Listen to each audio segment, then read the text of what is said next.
Hi, bread friends. I'm so sorry I haven't gotten a video up. It's sitting on my couch. This is a neck pillowcase that looks kind of weird. Sorry I haven't gotten a video out since the focaccia. Life sometimes gets in the way of, I don't know why my picture above me looks crooked because it's not, but I guess it's probably the angle. Oh my goodness, I'm so distractible. Anyway, I've had a lot of questions lately about size of pans, about using the timer or delay function, and I don't know, whatever else I think of. Today I'm baking 3 things, but nothing that you haven't seen before. I'm going to visit a friend tomorrow, and I'm so excited because I literally haven't been, none of us have, or most of us haven't been away from home since, I haven't been away from home since September of 2019. That's a long time. So anyway, size of pans, all of my recipes are 2-pound, or some are maybe a little smaller, but 1.5 pounds, or 3/4 pounds. My loaf pan of choice is the Williams-Sonoma Gold Touch. It's 10 by 5 by 3, but it's labeled as a 1.5 pound loaf, but that's what I use. I like the big muffin top, where the pan is here and the bread, goes up. I like the big slices. And I know everybody has, different. So a lot of people ask me, what loaf pan should I use for this recipe? Well, it's kind of a personal choice to a certain extent.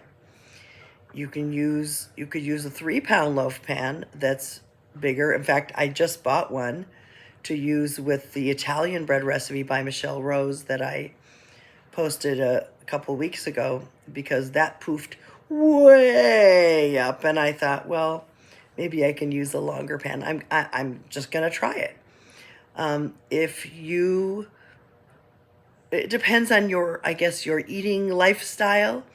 If you want nice, even slices, if you make sandwiches, a lot of people like that Pullman or Pan de Mie pan, which gives you 4 very straight square sides. Personally, I would never buy that because I think that looks like it comes out of a machine, and I don't want my breads to look like they come out of a machine, but there is a purpose to those. And if you have 3 children and you're making all these sandwiches, and it just makes it easier for you to have everything exactly, symmetrical and the same size and no variation in size of slice, then, buy a Pullman pan. I just don't have that need or desire. But what I'm trying to say, the big idea is, this is a personal choice. There has to be enough room. You don't want your bread to be bigger above the rim of the bread pan than below it. And believe me, I've had that happen. Not that it's terrible, but it looks a little weird, but whatever. So this is a personal choice. So I think I usually tell you in my videos what size loaf pan, but you can just always assume that it's a 2-pound recipe for a 2-pound pan. And I showed you in my demystifying loaf pans and such, what all my pans and what I use them for. So if you're really wondering about that, then you can look at that. The other thing I want to talk about, ooh, am I shaking? The other thing I'm going to rest this on my knee here. The other thing I want to talk about is using the timer function or delay function, whatever you call it. And I have 2 minutes left before my timer's going off to check my dough. Using the timer is wonderful. You wake up in the morning and you have fresh hot bread. What can be better? But when you use the timer, you do take a risk.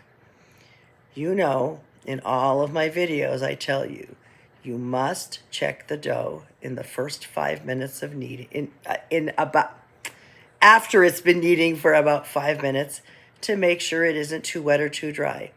I almost always have to add either flour or water. More often flour than water for whatever reason. Maybe it's my climate.